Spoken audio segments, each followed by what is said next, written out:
Nesta hora eu quero entregar aqui um recado da parte do Pai para os filhos. Quantos filhos amados de Deus nós temos aqui nessa casa? E Deus é maravilhoso, soberano, e tem nos instruído sempre de acordo com os seus oráculos, com a sua palavra. Eu queria que você abrisse comigo então lá em 1 Coríntios, capítulo 2, 2 Coríntios, capítulo 2, do 1 ao 5.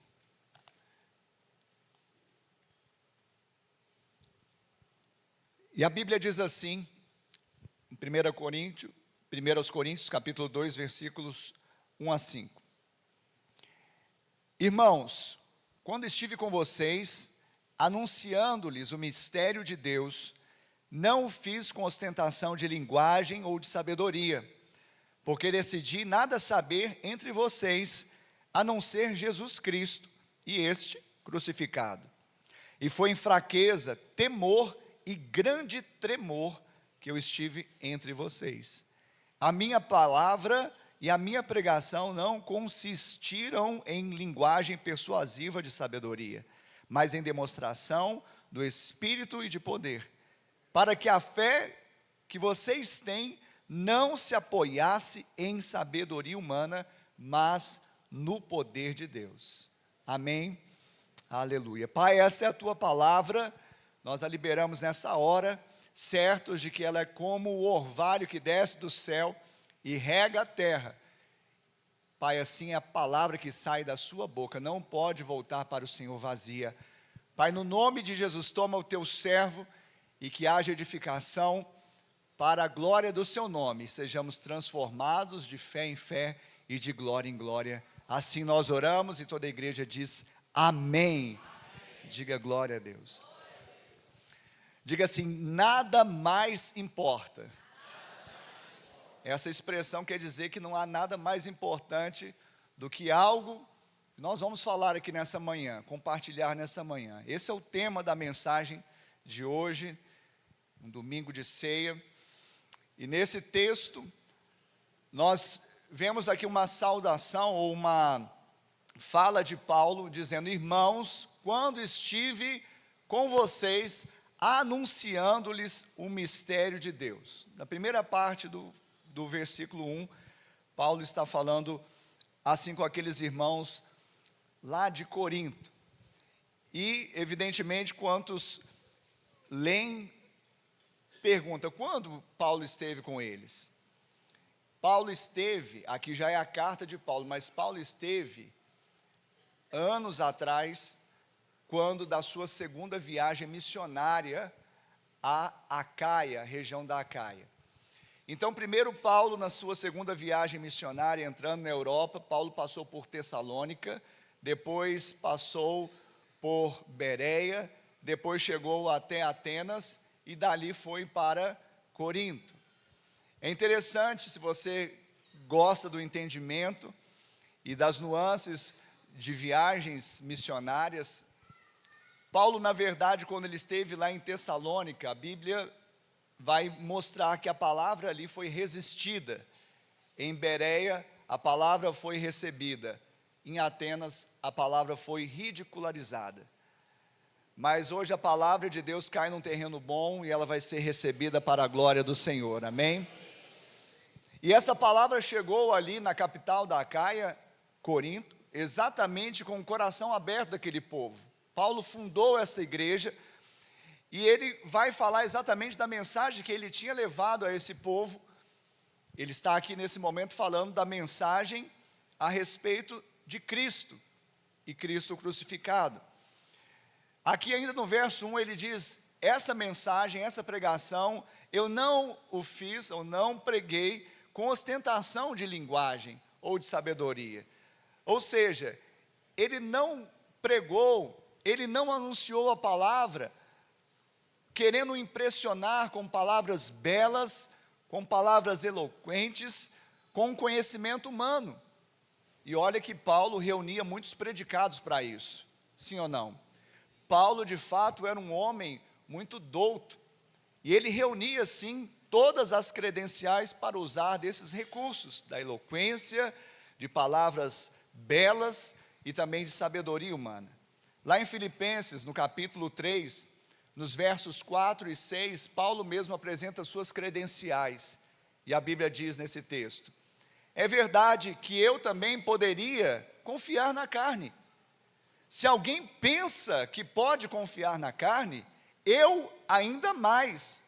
Fui circuncidado no 8º dia, sou da linhagem de Israel, da tribo de Benjamim, hebreu de hebreus. Quanto à lei, eu era fariseu. Quanto ao zelo, perseguidor da igreja. Quanto à justiça que há na lei, irrepreensível. Paulo, além disso tudo, era também um cidadão romano, um poliglota, entre outras credenciais.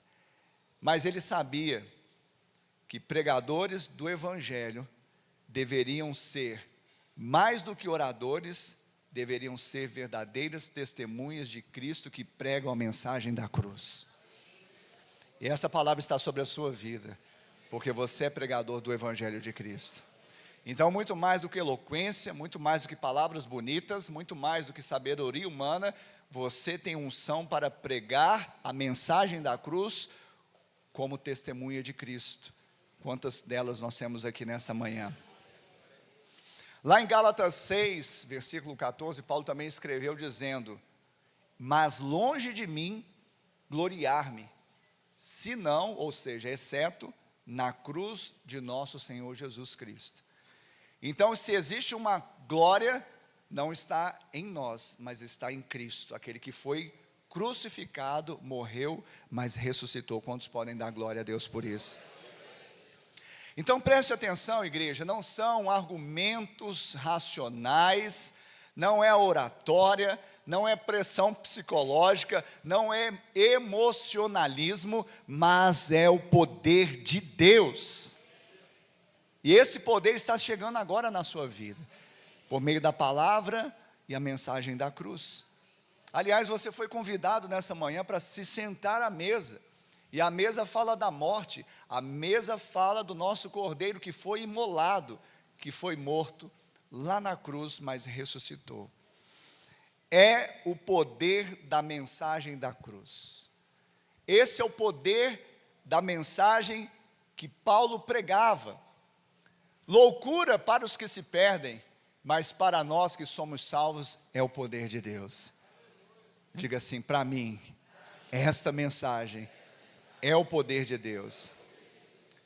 Essa mensagem, Paulo também diz aqui aos coríntios, e quando ele traz essa palavra, ele está tratando também com seus filhos espirituais, como um pai que se importa, mas ele estava observando algumas coisas entre eles, e Paulo voltou exatamente a lupa para a mensagem da cruz, dizendo que essa mensagem, embora fosse escândalo para os judeus e loucura para os gentios, era esta mensagem que ele decidiu pregar.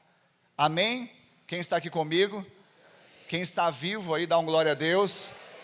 Aleluia. Balança a pessoa que está do seu lado assim. Eu sei que depois de tanta unção, louvor, tanta coisa, às vezes, né, dá uma baixada no semblante, mas você está recebendo a palavra de Deus, então fique atento.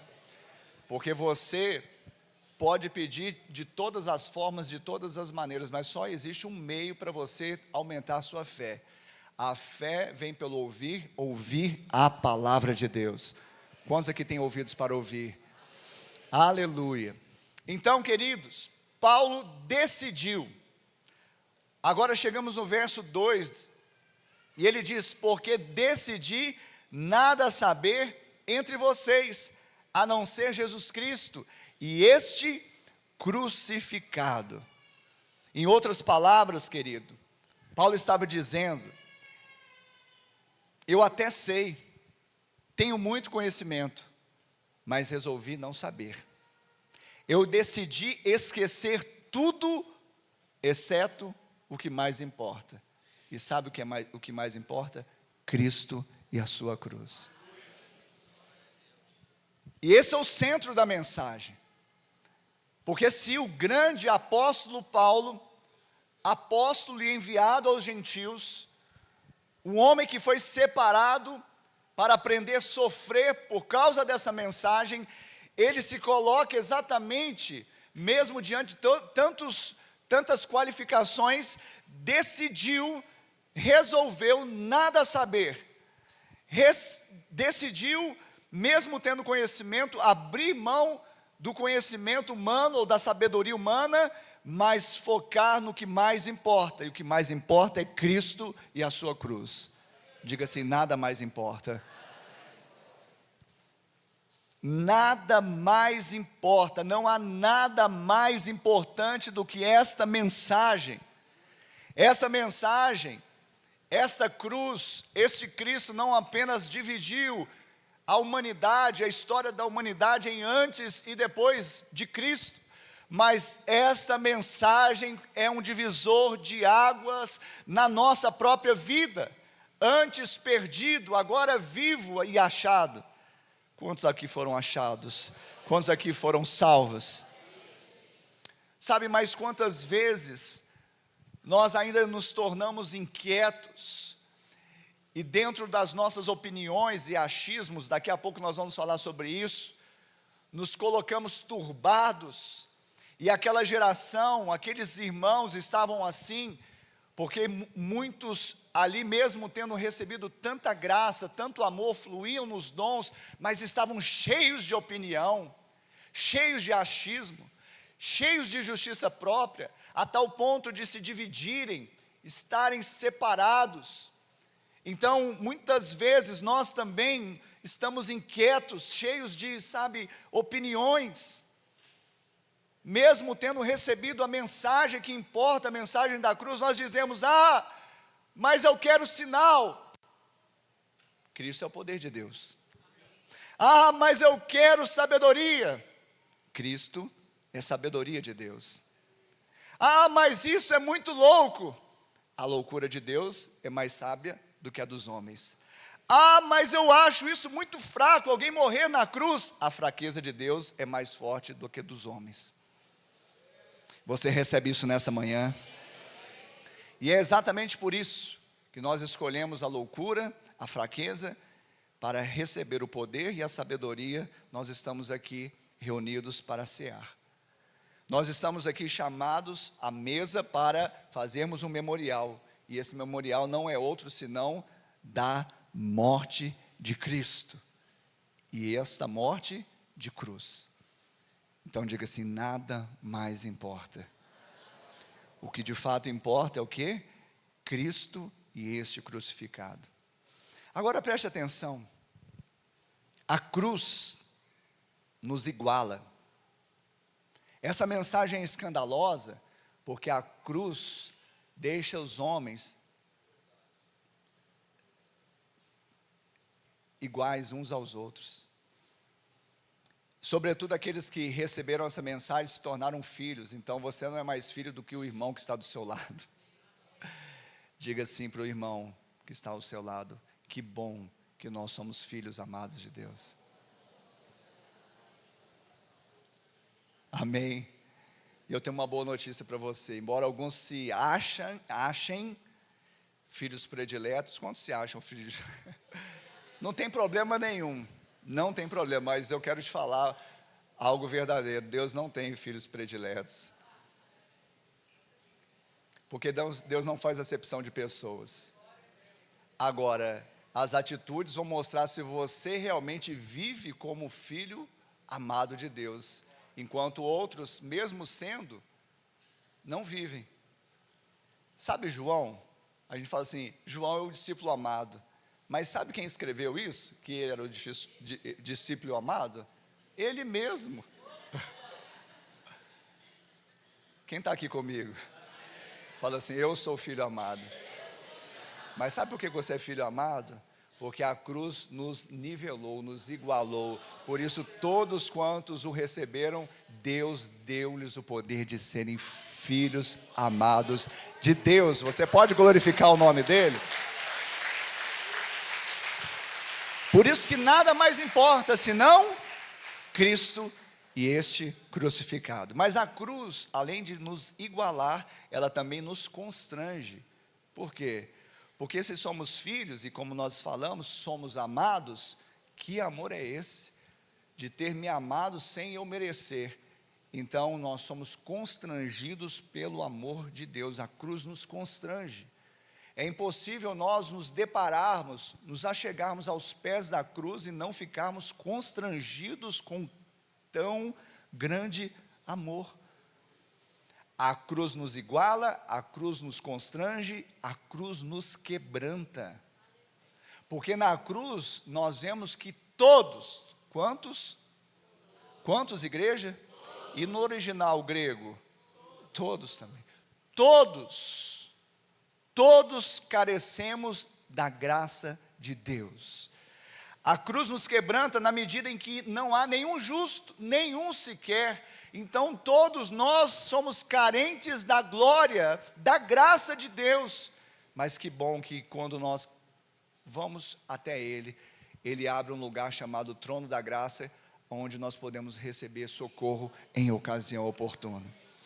Quantos já receberam dessa graça? Mas a cruz também, ela tira todo o nosso argumento. E nós precisamos entender isso hoje, porque se Paulo decidiu nada saber, é porque ele tinha argumento, mas ele decidiu renunciar dos seus argumentos. A cruz faz isso.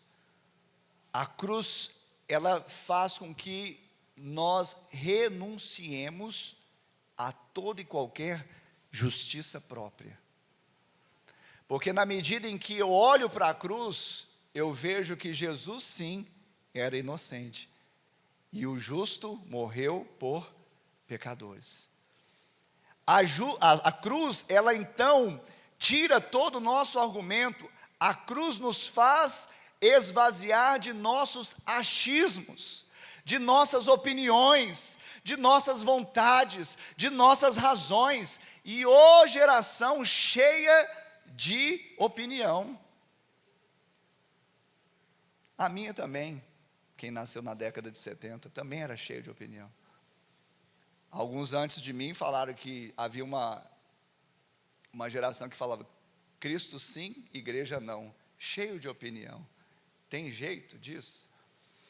Então, na verdade, o homem por si mesmo, em Adão, ele é cheio de opinião, ele é cheio de achismo, ele é cheio de vontade, ele é cheio de razão.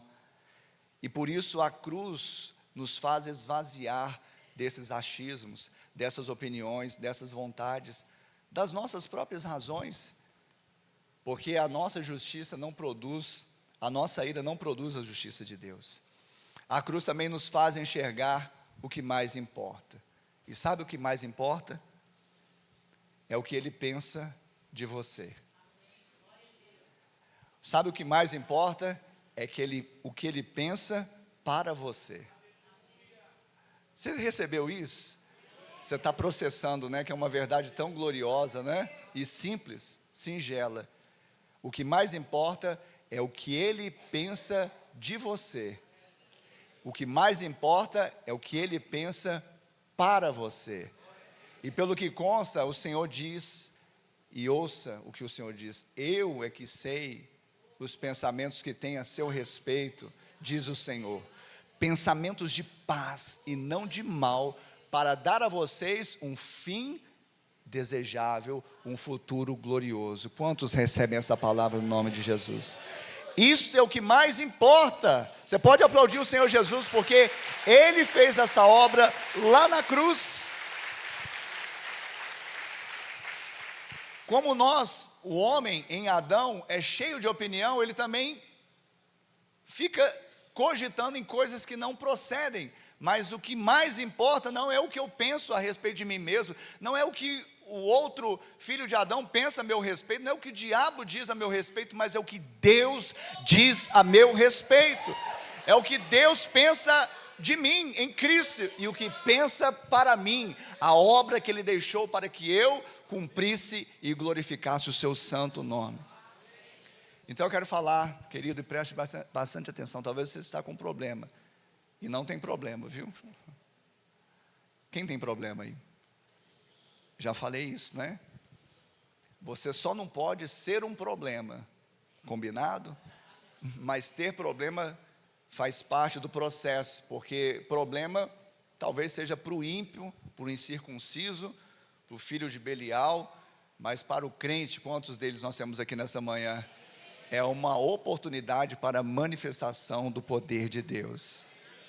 E para nós essa mensagem é o poder de Deus. A cruz chegou, ela vai te ajudar, ela vai resolver os seus problemas. Cristo crucificado resolve todos os problemas. Viu, você é tímido, você fala, não, deve ser uma pegadinha, né? Vou repetir, Cristo crucificado resolve todos os problemas.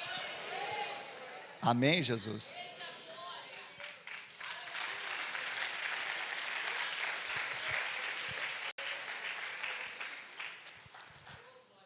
A mensagem a respeito da qual Paulo focou, baixou a lupa, dizendo para os coríntios, foi exatamente para eles entenderem que esses problemas que eles viviam de carnalidade, de divisão, de tantas outras coisas, poderiam ser resolvidos, deveriam ser resolvidos, porque a cruz resolve todos os problemas, todas as lides, todos os conflitos, dos coríntios, mas dos uberlandenses, dos coríntios, mas de todos nós como povo de Deus. Sabe por quê? Porque se a cruz resolveu o problema da morte, o que ela não resolveria?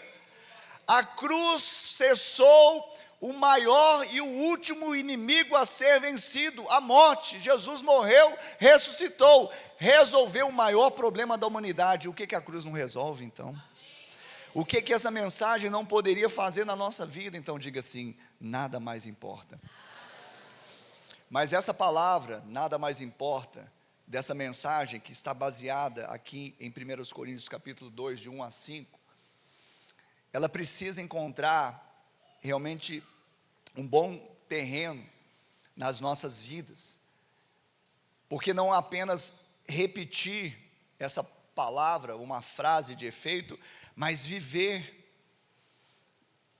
Nós precisamos realmente, sabe, encarnar cada vez mais o Cristo que foi morto, ressuscitou, mas está agora morando em nós.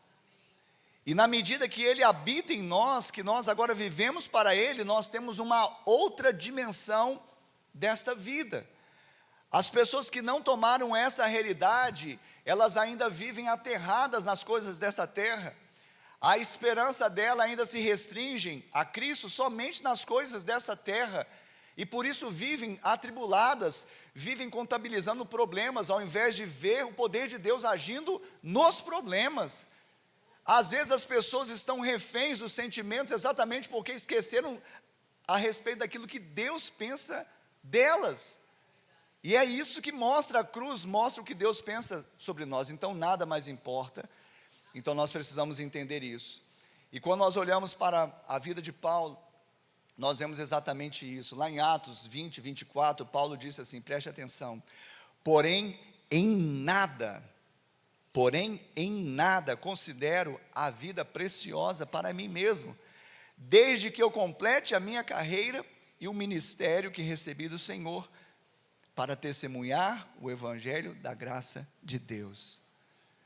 Então a vida só tem valor, ela só importa somente se eu completar a minha carreira e o ministério que eu recebi do Senhor. Porque se não for para isso, não vale a pena viver.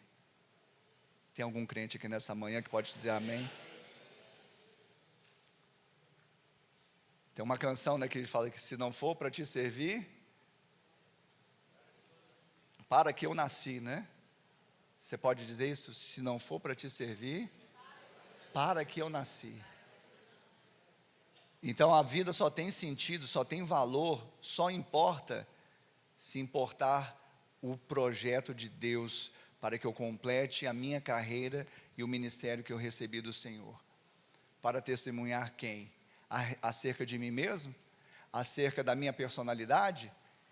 E essa geração cheia de opinião, ela está fazendo mais culto à personalidade. Ah não, pastor, mas é meu trabalho, é meu Instagram, tudo bem, não tem problema não. Eu não acho isso um problema em si. mas qual que é a proporção que você está exaltando a pessoa de Cristo Jesus? Então, às vezes, nós somos chamados sabe, a se importar muito mais com a personalidade, com a nossa própria existência, do que a vida de Deus em nós. Paulo também vai dizer em Filipenses, capítulo 3, versículo 8, na verdade, considero tudo como perda, por causa da sublimidade do conhecimento de Cristo Jesus, meu Senhor. Por causa dele, perdi todas as coisas, e as considero como lixo, para ganhar a Cristo. Então, considero tudo como perda. Por quê? Quando eu coloco essas coisas que eu perdi ao lado da sublimidade de Cristo, da grandeza de Cristo, da mensagem da cruz, da ressurreição de Cristo, do amor de Deus, da graça do Pai, isso se torna perda. E por causa dele, ou seja, da mensagem dele, da cruz dele, da graça dele, do amor dele, eu perdi todas as coisas. Mas não é uma perda desnecessária, da qual eu fico assim, eu podia ter evitado isso. Não é uma perda necessária, porque ele saiu de um lugar e foi para outro, e o outro lugar é bem melhor. Isso aconteceu também na sua vida, querido. Por causa dele perdi todas as coisas e as considero como lixo. Se eu perdi algo que eu considero como lixo, então não tem valor para aquilo que eu tenho hoje. Quantos têm essa graça de Deus? Diga assim, nada mais importa. Em outras palavras, Paulo está falando, nada mais importa. O que importa é eu ser achado nele. Eu ser achado nele. Isso que importa. Ganhar Cristo. Receber essa comissão, nada mais importa. O que importa é ser achado nele, é conhecer Cristo e me tornar como ele na sua morte. Se nós estamos aqui, vamos participar da ceia, a ceia é o memorial da morte de Cristo e morte de cruz. Então hoje eu e você precisamos ter o start espiritual para entendermos que agora, também quando comemos dele, bebemos dele simbolicamente, nós estamos nos tornando como ele na sua morte. Nós estamos conhecendo cada vez mais o seu coração, e nós estamos nos achando cada vez mais nele, não em nós mesmos. Por isso Paulo também disse, logo, agora não sou eu mais quem vivo, não sou eu mais quem vive, mas Cristo vive em mim. Então agora, a ceia vai falar para nós dessa morte de cruz.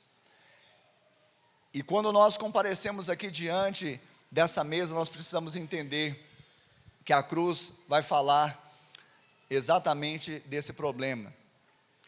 Porque se a cruz evidencia o amor do Pai, a graça do Pai, ela evidencia também que nós somos carentes da graça, também ela evidencia um dos grandes problemas que nós temos, que se chama ego. E eu não estou falando aqui do eu de cada um, eu não estou falando aqui da personalidade de cada indivíduo, mas eu estou falando do egocentrismo. É quando nós deixamos tudo e começamos a olhar simplesmente para nós mesmos. E essa geração tem pregado isso, né? Olha para si, você merece ser feliz, é você, vai. Não, querido, é Cristo em você a esperança da glória. Sem ele você não vai em lugar nenhum, sem ele você não alcança nada, muito menos a vida eterna. A pergunta é, quem está no centro, Cristo ou o ego? Na física diz que dois corpos não podem ocupar o mesmo espaço no mesmo tempo, não é verdade? Então o que está dentro de você, Cristo ou o seu ego aflorado? O apóstolo Paulo diz que nós devemos ter o mesmo sentimento de Jesus. Também em Filipenses, no capítulo 2, versículos 7 e 8, ele diz, antes a si mesmo se esvaziou, assumindo a forma de servo, tornando-se em semelhança de homens, e reconhecido em figura humana, a si mesmo se humilhou, tornando-se obediente até a morte, e morte de cruz. Então preste atenção, queridos, nós precisamos tomar esse modelo. Se a cruz fala da morte de Cristo, ela fala também que o nosso ego deve esvaziar, não insuflar. E a maioria dos nossos problemas surgem exatamente quando o nosso ego está aflorado, insuflado. Aí nós temos problemas nos relacionamentos. Temos problemas como os coríntios tinham, de unidade, porque estamos cheios de opinião, estamos cheios dos nossos achismos, das nossas vontades. Nós desconsideramos o outro e ficamos cada vez mais carnais, mas não é esse o plano de Deus para nós em Cristo Jesus. A cruz, ela precisa dar condição de nós equilibrarmos os nossos relacionamentos, porque de fato, muitos querem evitar o relacionamento para evitar problema, mas os relacionamentos em si não são problema. Os relacionamentos apenas revelam o caráter egoísta de alguns. E nós precisamos estar olhando hoje para a cruz. Hoje nós precisamos entender que existe uma justiça que é maior. Por isso Paulo, ele disse: eu quero ser achado nele, não tendo justiça própria, que procede da lei, mas a justiça que procede de Deus, em Cristo Jesus, a justiça que procede da fé. E por isso hoje nós precisamos renunciar a todo espírito, sabe, racional, cheios de opinião. Nós precisamos renunciar disso, nos esvaziar disso, porque o amor verdadeiro, ele não busca o seu próprio interesse, mas do outro.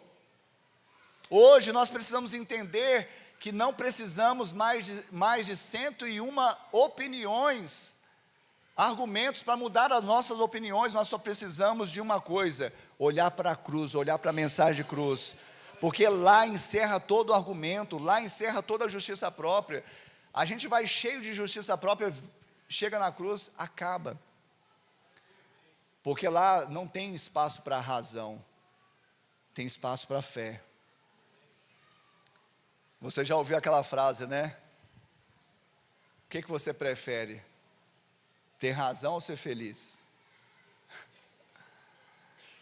É uma palavra, uma frase, mas na verdade, quando nós abrimos mão da nossa razão e da nossa opinião, nós não temos simplesmente uma felicidade, nós temos uma bem-aventurança, porque estaremos no centro da vontade de Deus.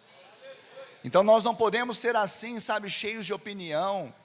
E tem pessoas que até se valem da própria palavra e querem argumentar, em vez de serem quebrantados e cordatos, e sabe, submissos em amor, em obediência.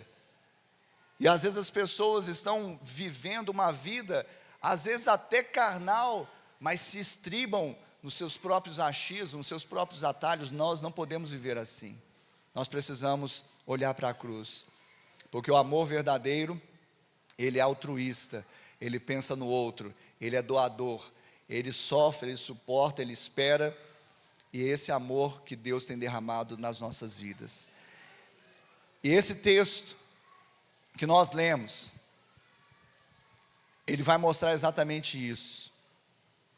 Nós precisamos abrir mão daquilo que nós talvez reunimos na nossa vida, que simplesmente são opiniões, são pensamentos que nós temos, mas que não alcançam aquilo que está no coração do Pai.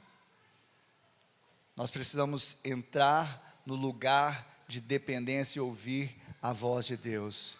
Decidir nada saber a não ser Cristo e este crucificado. Precisamos entender que a questão é o quanto nós já fizemos para fazer ou fizemos morrer a nossa natureza terrena, egocêntrica. O quanto temos nos revestido do novo homem segundo a imagem daquele que nos criou. O ego, preste atenção, o ego não aceita sofrer injustamente. O ego, ele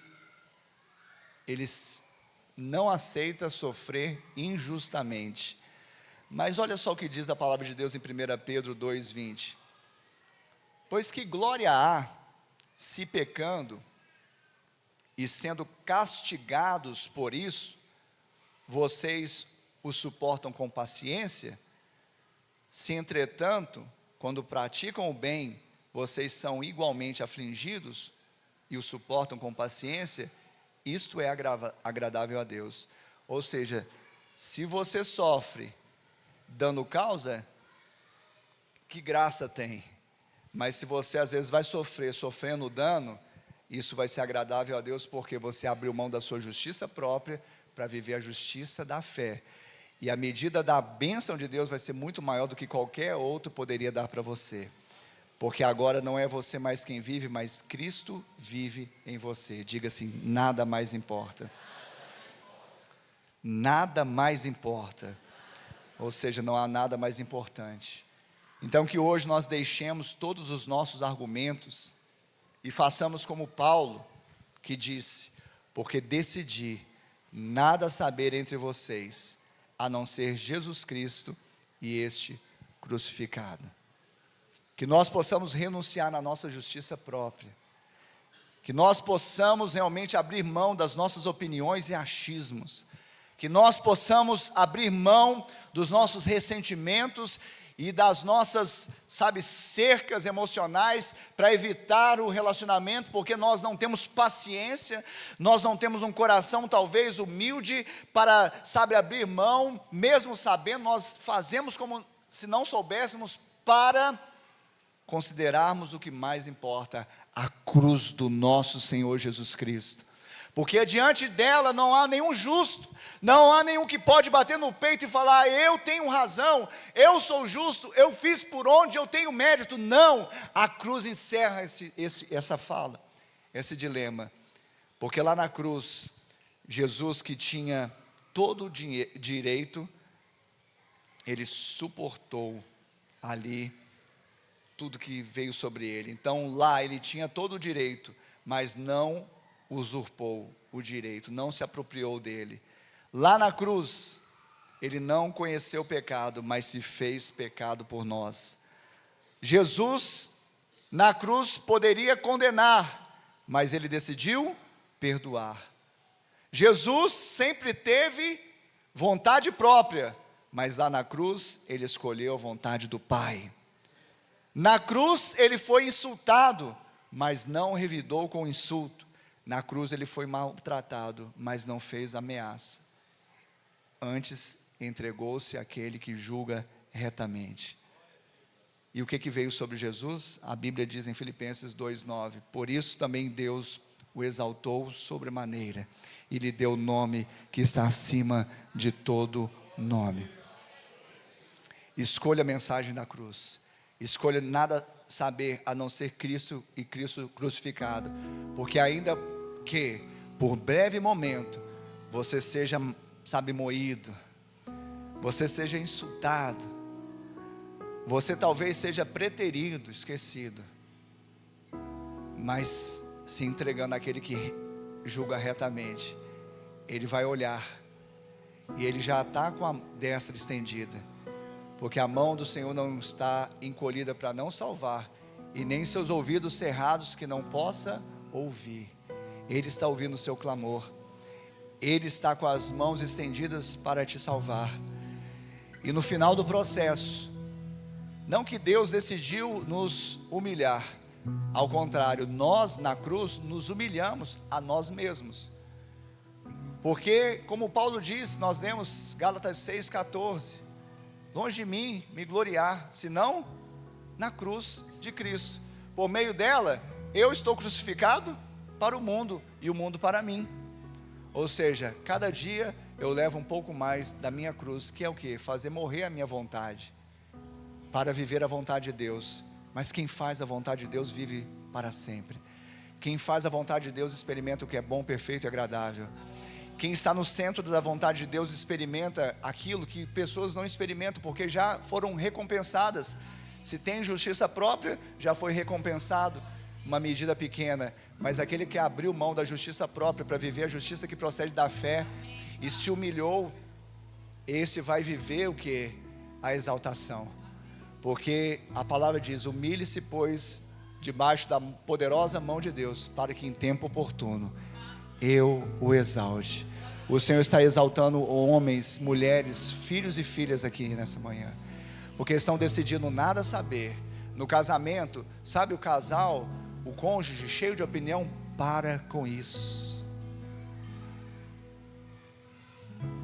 Em vários outros aspectos na igreja, cheio de opinião, para com isso. No trabalho, cheio de opinião, para com isso. Onde quer que você consiga entender que essa palavra vai alcançar, abra mão disso. Decida nada saber, porque a sabedoria do homem é menor do que a loucura de Deus, e a força ou a fraqueza de Deus é mais forte do que a força do homem. Por isso Paulo, no final da sessão, ele fala: tudo isso, essa palavra da cruz, sem persuasão, mas com poder, é para que vocês possam se apoiar não naquilo que é pouco, que é raso, que se perde, que é sabedoria do homem, força do homem, mas se apoiem no poder de Deus. Quantos desejam isso para si nessa manhã? Então fica de pé no seu lugar. Eu queria que você fechasse os seus olhos, e eu queria que você nessa manhã, com os olhos fechados, com a mão no seu coração, coloque a mão assim no seu peito, na altura do seu coração, repetisse uma oração após mim, dizendo: Senhor Jesus, nesta manhã eu ouvi a tua palavra, ela gerou fé em meu coração, e agora eu confesso com a minha boca que Jesus é o meu Senhor, é o meu Salvador. Salva-me, Senhor, e escreve o meu nome no livro da vida. E eu, meu Pai, que um dia eu estive na tua presença, na tua casa, mas me afastei, me desviei, hoje, arrependido eu volto, na certeza que sou aceito, sou recebido em seus braços de amor. Coloca anel no meu dedo, sandálias nos meus pés, me dê vestes novas, porque o filho volta para a casa do Pai, para a presença do Pai, para a família de Deus. Ainda com os olhos fechados, eu quero perguntar aqui nesta manhã, se você fez esta oração, fizemos juntos e se identificou com ela, levante agora uma das suas mãos. Isso, levante a sua mão aí onde você está. Você que fez essa oração, levante a mão onde você está. Se você fez essa oração e se identificou com ela, você pode levantar aí a sua mão. Você que fez, eu vejo uma mão levantada ali atrás. Você que fez essa oração e se identificou. Há pessoas que estavam como pródigos aqui, não estavam congregando, não estavam na presença, estão voltando. É para você, essa oração é sua. Você pode levantar a sua mão que eu quero orar por você, eu quero selar essa bênção sobre a sua vida em nome de Jesus. Há alguém aqui? Talvez você que nunca tenha feito uma confissão a respeito de Jesus, e hoje você fez publicamente. Ah, mas eu tinha uma religião, Paulo renunciou, colocou como refúgio, porque Cristo não é uma religião, Cristo é um estilo de vida, uma vida eterna. Então talvez você nunca confessou com a sua boca publicamente, e fez hoje, então é para você essa oração. Então eu queria que você levantasse a sua mão, se você está nessa condição de receber Jesus, ou se reconciliar com Ele. Há alguém? Há alguém? Amém, Deus abençoe sua vida. Queria que alguém abraçasse esse jovem ali. Mais alguém? Você pode levantar sua mão onde você está. Eu sei, há corações ardendo, porque a conta não está fechando. Quando você olha para a sua vida e você fala, eu estou voltando, então é a sua oração. Levante a sua mão aí em nome de Jesus. Tem alguém aí? Tem um irmão ali, né, Edivaldo? Então abraça esse irmão aí também. Mais alguém? Mais alguém? Porque nós vamos participar da ceia. A ceia é para aqueles que já fizeram essa decisão, já desceram as águas. E você precisa dessa decisão. Eu preciso. Pai, em nome de Jesus, nós abençoamos essas vidas. por elas foi pago um alto preço. E lá na cruz, nós vimos a graça. Essas vidas tiveram, como nós também, os olhos abertos. E agora, o olhar é Cristo e este crucificado, mas também Cristo e este ressurreto, que a cruz não pôde segurá-lo. Ele ressuscitou e vive, e agora dá também a essas vidas a vida abundante, andar em novidade de vida para a glória do seu nome. Assim nós oramos, em nome de Jesus, amém, amém. Você pode aplaudir o Senhor Jesus? Aleluia. Sejam bem-vindos à família de Deus, vocês que receberam. Agora eu queria convidar o pastor Rodrigo aqui. Nós estaremos participando da mesa do Senhor. Permaneça de pé, nós vamos cear, e vai ser o último ato desse culto, e que você continue na mesma unção, no mesmo espírito de adoração, porque nós vamos cear juntos com Jesus, com os filhos de Deus. Aleluia. Que presença maravilhosa do Senhor, amém. Amados, nessa manhã o Senhor nos convida a nós nos assentarmos à mesa. Quantos aqui desejam se assentar à mesa do Senhor?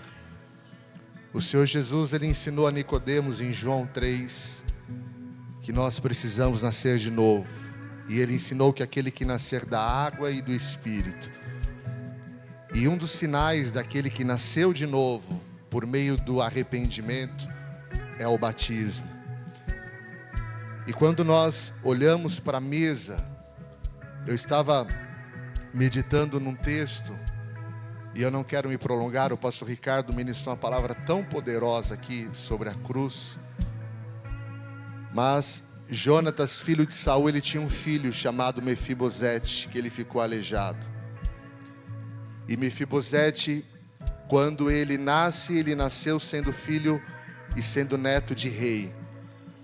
Mas Mefibosete, depois que ele fica aleijado, que o seu pai e o seu avô, eles morrem, Mefibosete, ele viveu uma miséria tão terrível, que ele mesmo se nomeia como um cão morto, porque era assim que ele se enxergava. Mas houve um dia que o rei Davi, ele chamou Mefibosete ao palácio real, e o rei Davi, ele abençoou a Mefibosete, e fez com que ele se assentasse à mesa do rei todos os dias. Quando Mefibosete ele chega ali, ele não se achou digno de se assentar àquela mesa. E quando o pastor Ricardo disse que a cruz, ela nos iguala, é exatamente sobre isso. Quando nós olhamos para o nosso passado, nós éramos pessoas mortas, destruídas, éramos pessoas que viviam uma miséria espiritual. Mas a cruz, ela nos dá esse privilégio de nós nos assentarmos à mesa do rei. E isso é graça, isso é amor, é favor imerecido. O apóstolo Paulo, quando ele vai ministrar a Santa Ceia em 1 Coríntios 11, ele fala para nós olharmos para o nosso interior. E ele não ensina um irmão julgar ao outro, mas ele nos ensina a analisar a si mesmo. Sabe? Talvez, ou caso você tenha cometido um pecado, você não vai se sentir indigno e não participar da ceia caso você tenha sido batizado. Mas você vai buscar no Senhor um caminho de arrependimento e vai buscar o perdão do Senhor. Porque a Bíblia vai dizer em 2 Coríntios 7 que a tristeza, segundo Deus, ela produz arrependimento. Mas a tristeza, segundo o mundo, ela produz morte. A tristeza do mundo, ela produz remorso, e não há remédio que possa curar isso. Mas a tristeza, segundo Deus, ela evidencia o pecado, mas ela nos dá um caminho que é Cristo, para que sejamos perdoados. E eu gostaria que nessa manhã, com esse mesmo sentimento, porque foi ministrado aqui hoje A cruz, ela nos constrange. Eu gostaria que você fechasse os seus olhos e que você orasse ao Senhor agora, porque a Santa Ceia, ela nos fala sobre nós olharmos para frente e crermos na volta do Senhor. O Senhor nos ensinou para que nós façamos isso até que Ele venha, mas a Santa Ceia, ela nos fala de restauração, ela nos fala de perdão, de renovo da nossa aliança. E quando nós olhamos para a cruz e cremos que Ele morreu por nós, que Ele nos amou, nós nos sentimos então amados, somos constrangidos por esse sacrifício. Nós então tomamos posse desse perdão, e esse perdão, ele nos liberta. E que nessa manhã haja libertação, porque a palavra do Senhor diz: porque eu recebi do Senhor o que também lhes entreguei, que o Senhor Jesus, na noite em que foi traído, pegou um pão, e tendo dado graças, o partiu e disse: isto é o meu corpo, que é dado por vós, façam isto em memória de mim.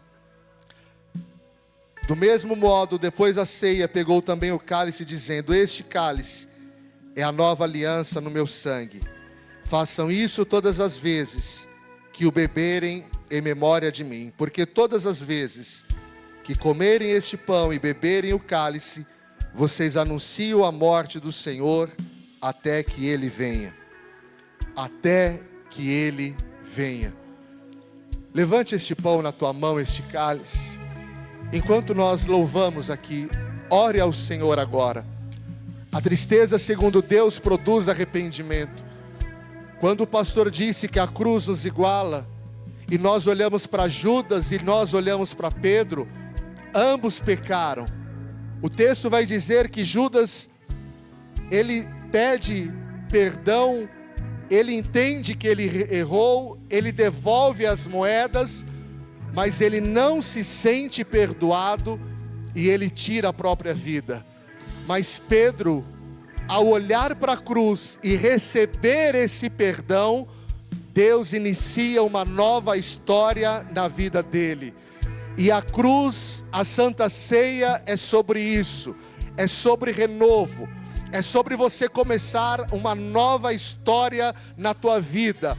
A Santa Ceia, ela nos ensina que não há um ponto, mas há uma vírgula para que uma história linda de Deus seja escrita na tua vida. Levante este pão na tua mão, este cálice, ore ao Senhor, busque a presença do Senhor nesse momento. Aleluia, aleluia, aleluia. Graças eu Nós te te dou, damos nós te agradecemos, Senhor. pelo Aleluia. preço que pagou, Aleluia. sacrifício de amor que me comprou, ungido do Senhor, pelos cravos em suas mãos. Graças eu te dou, ó meu Senhor. Lavou minha mente e coração, me deu perdão, restaurou minha comunhão.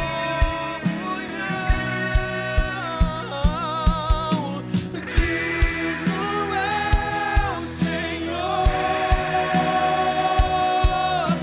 sobre o trono está, sobre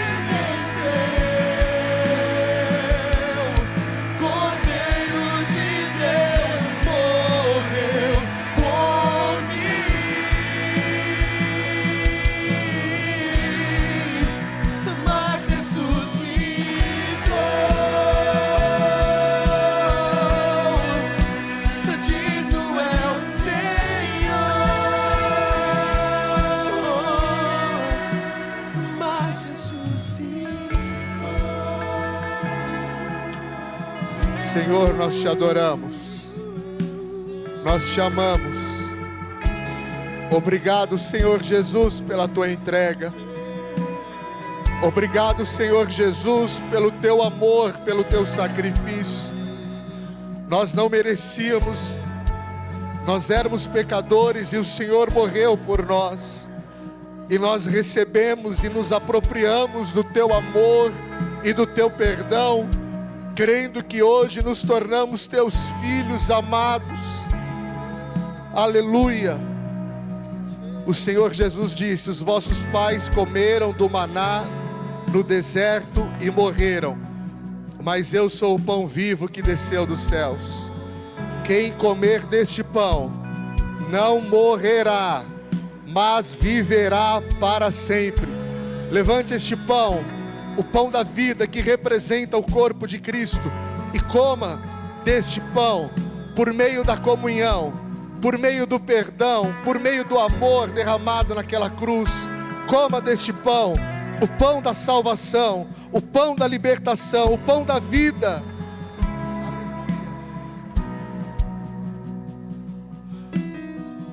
Por semelhante modo, depois de haver ceado, tomou o cálice e disse: este cálice é o cálice da nova aliança. Levante este cálice na tua mão, alegre o teu coração. Nós fazemos isso até que Ele venha. Nós fazemos isso não lembrando apenas da sua morte, mas lembrando da sua ressurreição. Aquele que ao terceiro dia ressuscitou.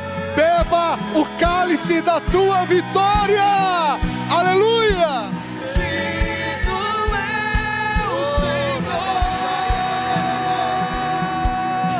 sobre o trono está, soberano Criador, vou sempre te adorar. Elevo minhas mãos a Cristo, venceu, Cordeiro de Deus morreu por mim,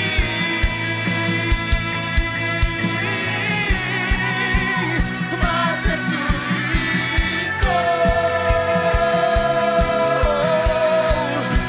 Digno é o Senhor,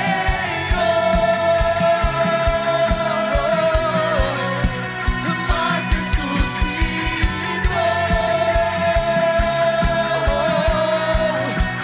Digno é o Senhor, digno é o Senhor,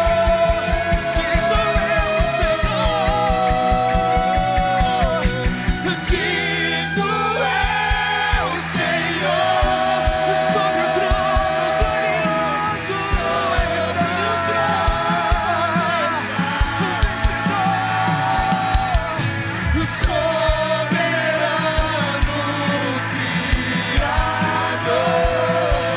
vou sempre te adorar, Senhor. Elevo minhas mãos àquele que é digno, àquele que venceu, o Cordeiro de Deus morreu por mim, mas a tumba não ficou vazia, não, mas ressuscitou.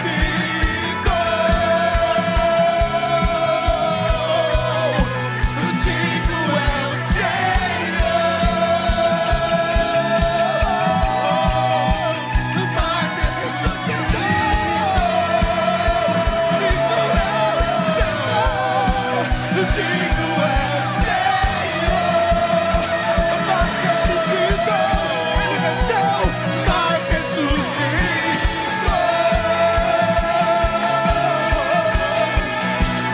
Digno é o Senhor,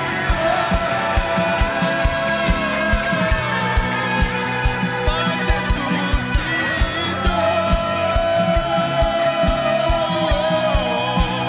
Digno é o Senhor.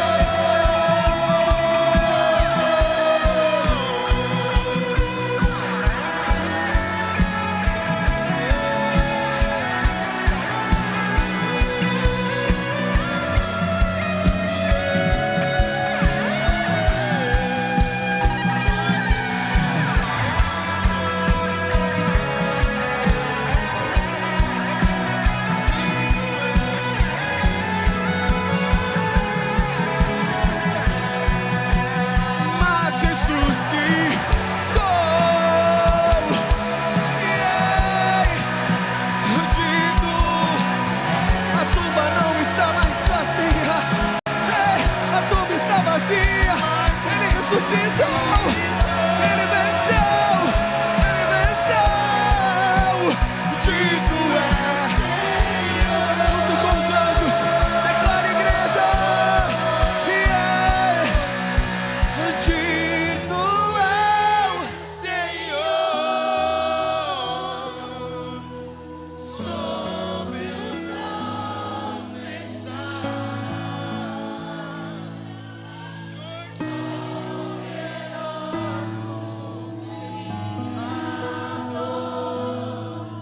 Vou sempre te adorar.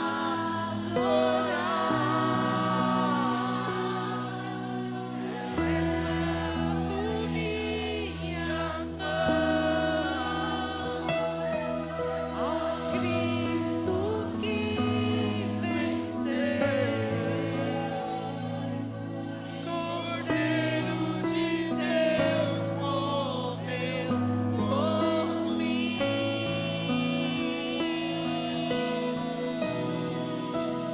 mas ressuscitou.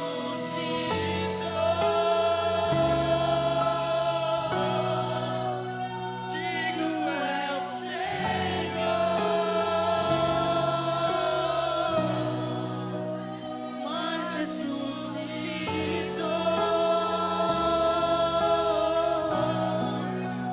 Digno é o Senhor.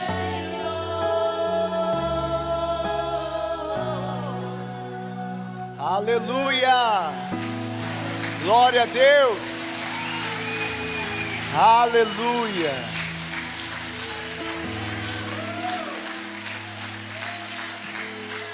Nada mais importa. O que realmente importa é que Ele é digno, que morreu por nós e ressuscitou. Amém? Que você tenha um domingo abençoado. Eu imagino que às 5 você tem um compromisso, não é verdade? Mas que bom que você atendeu um compromisso maior ainda, de ter vindo nessa convocação. Mas sabe, nós somos uma igreja que se move, não aqui só no templo. Você não vai deixar de ser igreja, um homem de Deus, uma mulher de Deus, por torcer à tarde. Chama os irmãos, chama a sua célula, estende, dilata essa graça, essa comunhão. Amém? Você vai gritar. Mas vamos ver se o brado de vitória aqui vai ser maior do que o gol que vai sair à tarde. Vamos dar um glória a Deus bem alto. 1, 2, 3. Aleluia! Ele é digno. Ele é digno. Aleluia! Que o amor de Deus Pai, a graça de Deus Filho e a doce comunhão do Deus Espírito Santo seja com todo o povo de Deus, hoje e sempre. Amém e amém. Vão na paz, uma semana de bênção e vitória. Nada mais importa.